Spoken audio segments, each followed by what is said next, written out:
नमस्कार दोस्तों, horror journey में आपका स्वागत है। आपने बहुत सी हॉरर कहानियां सुनी होंगी, लेकिन ये कहानी आपके रोंगटे खड़े कर देंगी। अगर आप कहीं न कहीं एक किसान फैमिली से बिलोंग करते हैं, तो आपको ये कहानी जरूर सुननी चाहिए। दरअसल ये कहानी राकेश के गांव की एक बैंगन के खेत की है। अगर चैनल पर नए हैं तो चैनल को सब्सक्राइब कर ले। आइए राकेश के बैंगन के खेत की यह कहानी राकेश के ही पॉइंट ऑफ व्यू से सुनते हैं। दरअसल उत्तर प्रदेश के एक छोटे से गांव चंद्रापुर की मिट्टी बहुत उपजाऊ थी, लेकिन गांव के बाहर एक वीरान सा खेत था जिसे गांव वाले काली बैंगन की खेत कहते थे। वहां उगते बैंगन काले और भारी होते थे, लेकिन कोई उन्हें तोड़ने की हिम्मत नहीं करता था। कहते हैं वहां कुछ हिंसक और अदृश्य चीजें रहती है। काली बैंगन की खेत गांव से करीब 2 किलोमीटर दूर था। गांव के लोग दिन के उजाले में भी वहां जाने से डरते थे। गांव की बुजुर्ग दादी माएं अक्सर कहानियां सुनाया करती थी कि उस खेत में जो भी बैंगन तोड़ता है वो या तो पागल हो जाता है या उसकी मौत वहीं हो जाती है। विनय, राकेश और इमरान तीन युवा दोस्त थे जो गांव के ही रहने वाले थे। ये तीनों बहुत ही हिम्मती और जिज्ञासु थे।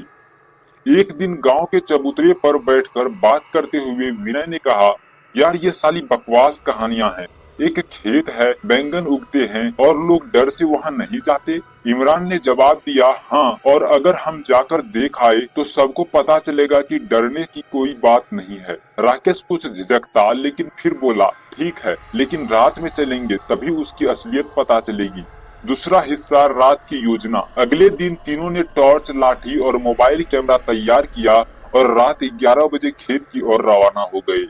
अमावस की रात थी, आसमान में चांद नहीं था और चारों तरफ गहरा सन्नाटा था। गांव की गलियों को पार कर जब वे खेत की सीमा तक पहुंचे तो हवा में अजीब सी गंध थी, कुछ सड़ी हुई चीज जैसी। विनय ने धीमे स्वर में कहा, यहाँ की हवा कुछ अलग है। खेत के चारों ओर कांटेदार झाड़ियां थी, लेकिन अंदर बैंगन के पौधे बहुत घने और एक अजीब कालेपन में चमकते दिख रहे थे। उनमें से कुछ बैंगन तो अंगूठे जितने मोटे और इंसानी आंखों की तरह चमकते हुए लग रहे थे। इमरान ने हंसते हुए कहा, चलो एक बैंगन तोड़कर घर चलते हैं, गांव में दिखाएंगे और सबको बोलेंगे कि कुछ नहीं होता, सब बकवास है।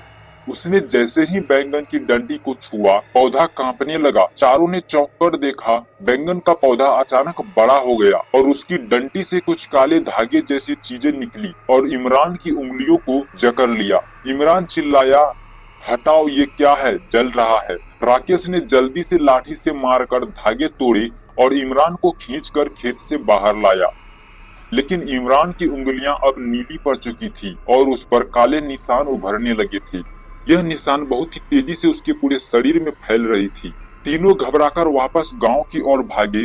रास्ते में इमरान बहुत अजीब हरकतें करने लगा। उसकी आंखें लाल हो गई थी। वो बिना वजह हंस रहा था और जमीन पर अपने पैरों को घसीटते हुए चल रहा था। रात भर इमरान को गांव के हकीम ने संभाला, लेकिन सुबह उसकी हालत और बिगड़ गई।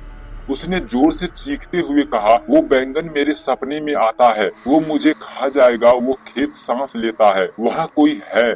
अगले दिन राकेश और विनय गांव के सबसे बूढ़े व्यक्ति शिवनाथ बाबा के पास गए, जो पहले तांत्रिक साधना करते थे, लेकिन अब वो एकांत में रहते थे। बाबा ने उसकी बात सुनकर आंखें बंद कर ली और बोले, तुमने बहुत बड़ी गलती की है। वो खेत साधारण नहीं है। सालों पहले वहाँ एक तांत्रिक काल भैरव ने मानव बलि दी थी और उसकी आत्मा वही कैद हो गई थी। काल भैरव की तंत्र साधना अधूरी रह गई थी और उसने उस खेत को श्रापित कर दिया था। काले बैंगन उस तांत्रिक की साधना के अवशेष हैं। वे जिंदा हैं और आत्मा को खींच लेते हैं। विनय ने डरते हुए पूछा, अब क्या होगा बाबा? इमरान की हालत बहुत खराब है। बाबा ने कहा, अगर उसका जीवन बचाना है तो किसी को फिर से उस खेत में जाना होगा और काल भैरव की अधूरी साधना को पूरी कर उस आत्मा को मुक्ति देनी होगी। लेकिन ये काम बहुत ही खतरनाक और भयानक होगी। रात 12 बजे शिवनाथ बाबा के साथ विनय और राकेश फिर से उस खेत की ओर बढ़े। बाबा ने काले तंत्रिका सूत्र, राख, त्रिशूल और कुछ रहस्यमयी मंत्रों के साथ तैयारी की थी। खेतों में पहुंचते ही हवा और भी भारी हो गई। पौधे एक दूसरे से फुसफुसाते लग रहे थे, मानो किसी से बात कर रहे हो। बाबा ने त्रिशूल जमीन में गाड़ा और मंत्र पढ़ना शुरू कर दिया। ओम काल भैरवाय नमः, आत्मा मोक्षाय स्वाहा। अचानक जमीन फटने लगी और खेत के बीचों बीच एक बड़ा गड्ढा बन गया। उसमें से काले धुएं के साथ एक छायामयी आकृति निकली। उसकी आंखें जलती अंगारों जैसी थी और चेहरा इंसानी कम राक्षसी अधिक लग रही थी। वो चिल्लाया, मैं काल भैरव की साधना का भूखा आत्मा हूँ, जिसने मुझे जलाया वो मरेगा। बाबा ने त्रिशूल उठाकर उसकी ओर फेंका और मंत्र तेजी से पढ़ते रहे। राकेश और विनय जमीन से चिपककर बैठे रहे। आकृति चीखती रही लेकिन बाबा की साधना पूरी होती गई। अंततः एक जोरदार धमाके के साथ वो छाया हवा में उड़ गई और खेत में लगी सभी बैंगन की बेलें जलने लगी। पूरा खेत राख हो गया और थोड़ी ही देर में धीरे धीरे शांत वातावरण में अब कोई संडास नहीं रहा। हवा साफ होने लगी। बाबा ने थके हुए स्वर में कहा, अब वो आत्मा मुक्त हो चुकी है, लेकिन याद रखना उस खेत की राख भी अब किसी काम की नहीं रही। वहाँ दोबारा कुछ उगाना मत। रात के सन्नाटे में तीनों गांव लौटे। इमरान की हालत 2 दिनों से ठीक नहीं हो रही थी। बाबा ने उसके सर पर हाथ फेरा और वो धीरे धीरे ठीक होने लगा, पर वो कुछ याद नहीं कर पा रहा था। वह थोड़ा थोड़ा पागल सा हो गया था। गांव वालों को सब कुछ बताया गया और प्रशासन ने उस खेत को बंद करवा दिया। वहाँ अब कोई नहीं जाता।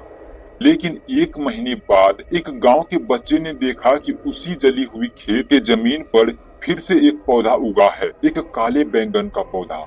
स्टोरी कैसी लगी दोस्तों? ऐसे मजेदार स्टोरी के लिए हमारे साथ जुड़े रहे और चैनल को सब्सक्राइब जरूर कर दे। धन्यवाद।